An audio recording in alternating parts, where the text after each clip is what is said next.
अस्सलाम वालेकुम। आप देख रहे हैं Zafar Ali Khan YouTube channel regarding tax awareness. आज की जो शॉर्ट टिप्स हैं वो मैं आपको स्पेसिफाई करूंगा क्योंकि बहुत इंपॉर्टेंट हैं, चूँकि बिज़नेस से रिलेटेड हैं और बिज़नेस से रिलेटेड ये टिप्स आपके लिए बहुत मददगार साबित हो सकती हैं। उसमें से सबसे पहले मैं आपको ये बताऊंगा कि business formation and business reporting, ये आप जहन में रखें कि बिज़नेस स्टार्ट करने से पहले एक फॉर्मली बिज़नेस रजिस्ट्रेशन का होना इंतहाई इंपॉर्टेंट है। और वो रजिस्ट्रेशन जो है वो FBR के साथ और SECP के साथ, security exchange commission of Pakistan, ठीक है जी। वो अगर फॉर एग्जांपल आप प्राइवेट लिमिटेड कंपनी बनाते हैं तो प्राइवेट लिमिटेड कंपनी की रजिस्ट्रेशन आपको करनी पड़ेगी security exchange commission of Pakistan. तो मेरे शॉर्ट टिप्स का मकसद ये है कि मैं आपको ये टिप्स दूं ताकि आप इस पर अमल करें, ताकि आपको बिजनेस में डिफिकल्टी ना पेश आए। Business registration and business reporting, ये बहुत ही इंपॉर्टेंट स्टेप्स हैं। जब बिज़नेस रजिस्ट्रेशन आप करते हैं तो बिज़नेस रजिस्ट्रेशन के 2 स्टेप्स हैं। एक, आप SECP के साथ प्रॉपर्ली अपना बिज़नेस रजिस्टर करेंगे और उसके बाद आप उसका NTN लेंगे FBR से।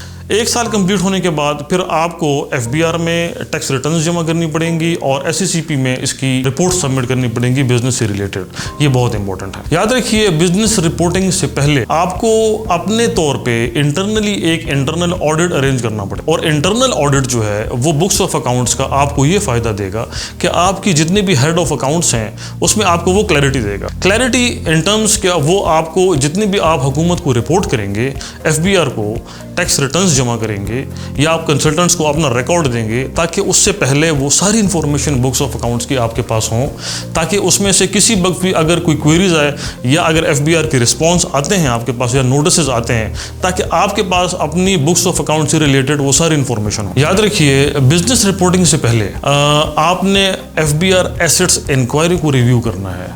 उसका मतलब ये है कि FBR के पास, हुकूमत पाकिस्तान के पास आपके ID कार्ड या बिज़नेस से रिलेटेड वो कौन सी इंफॉर्मेशन हैं, टैक्स डिडक्शंस के हवाले से या 1 साल में जितना बिज़नेस हुआ है, कहाँ कहाँ आपकी एक्टिविटीज़ हुई हैं, उसको आपने रिव्यू करना है। रिव्यू करने के बाद आप उससे ये हेल्प ले सकते हैं कि आप टैक्स एडजस्टमेंट्स कर सकते हैं अपने बुक्स ऑफ अकाउंट्स। अपनी रिपोर्टिंग को डिले मत कीजिएगा, क्योंकि याद रखिए कि अगर आप अपनी रिपोर्टिंग डिले करते हैं तो आपको डिफ़िकल्टीज़ हो सकती हैं। हुकूमत की तरफ से आपको नोटिस आ सकते हैं और फिर नोटिस जब आपको आएंगे, जब आप रिस्पॉन्ड करेंगे तो वो फिर स्पेसिफिकली आपकी स्टेटमेंट्स को चेक किया जाएगा, जिसमें फिर आपको रिस्पॉन्ड करना पड़ेगा।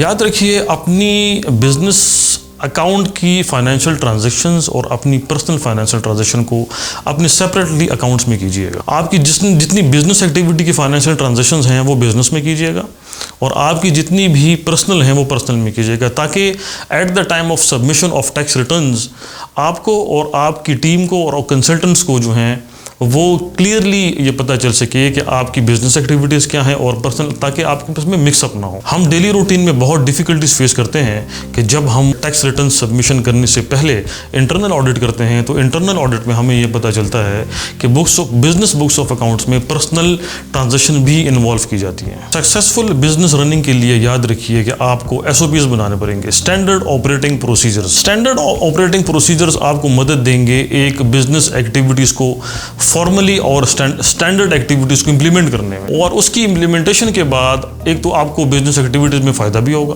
आपको क्लैरिटी भी होगी। दूसरा, आपको अगर स्टैंडर्ड इंटरनेशनल सर्टिफिकेट्स लेना चाहें तो वो भी आपको मिल सकते हैं। उसके अलावा जब आप रिपोर्टिंग करते हैं तो वो रिपोर्टिंग में भी बड़े मददगार साबित होते हैं। इसमें मैं आपको SOPs में इन शॉर्ट बता दूं, SOPs में इंतहाई इंपॉर्टेंट जो कंपोनेंट्स हैं वो सबसे पहले आपको फाइनेंशियल सिस्टम्स बनाने होते हैं, ताकि फाइनेंशियल अच्छा सॉफ्टवेयर, उसके अलावा टेक्निकल स्टाफ और सॉफ्टवेयर के साथ आपकी वो सारी फाइनेंशियल ट्रांजैक्शन जो हैं उसके हेड ऑफ अकाउंट्स खोलें और विद द कोड्स और स्पेसिफिकली टेक्निकल बंदे को हायर करके सॉफ्टवेयर चलाएं।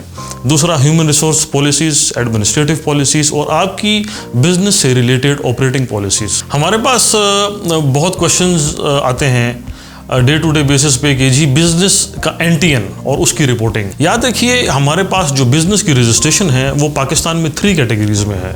सबसे पहली कैटेगरी है सोल प्रोप्राइटरशिप। सोल प्रोप्राइटरशिप की बिजनेस रजिस्ट्रेशन आप अपने ही एनटीएन पे कर सकते हैं, अपने आईडी कार्ड पे। जब आप अपना personal ID card launch NTN launch करेंगे, एनटीएन लॉन्च करने के बाद एफबीआर वेबसाइट पे उसमें आप अपना बिजनेस शो कर सकते हैं। At the time of reporting जब आप अपनी रिटर्न सबमिट करवाएंगे कंसल्टेंट से या खुद करेंगे, तो उसमें जब आप अपनी पर्सनल इंफॉर्मेशन देंगे financial as per your bank account, personal bank account, तो उसमें आप अपनी बिजनेस की भी रिटर्न सबमिट करवा सकते हैं। बिजनेस का प्रॉफिट एंड लॉस उसमें सबमिट करवाएं और उसमें से वो आपको सिस्टम ऑटोमेटिकली टैक्स लायबिलिटी देके तो फिर आप उस पर रिटर्न जमा करवा सकते हैं। दूसरी कैटेगरी जो है वो है AOP, association of persons, partnership firm जिसको हम कहते हैं। उसका ये है कि उनका सेपरेट एनटीएन होता है। सेपरेट एनटीएन का मतलब ये है कि जी आपका पर्सनल सेपरेट और आपका जो सेपरेट बिजनेस का एनटीएन है उसका जाके आपने at the time of registration के बाद आपने बैंक अकाउंट बना देना है। और बैंक अकाउंट साल गुजरने के बाद आपने जब टैक्स रिटर्न जमा करनी है तो आपने अपनी पर्सनल जो है वो आपने पर्सनल पे टैक्स रिटर्न जमा करनी होगी और आपकी जो बिजनेस की टैक्स सबमिशंस हैं वो आपने अपनी बिजनेस के ही एनटीएन पे जमा करनी है। और यही पैटर्न जो है यही प्राइवेट लिमिटेड कंपनीज का भी है कि जब आप अपनी प्राइवेट लिमिटेड कंपनी लॉन्च करेंगे इन security exchange commission of Pakistan, तो वो आपको बिजनेस का एक सेपरेट एनटीएन इशू करेंगे और उसी एनटीएन में आपने अपनी business transactions based on your banking transactions आपने रिटर्न प्रॉफिट एंड लॉस बना के आपने रिटर्न सबमिट करवानी है। थैंक यू वेरी मच, शुक्रिया जी।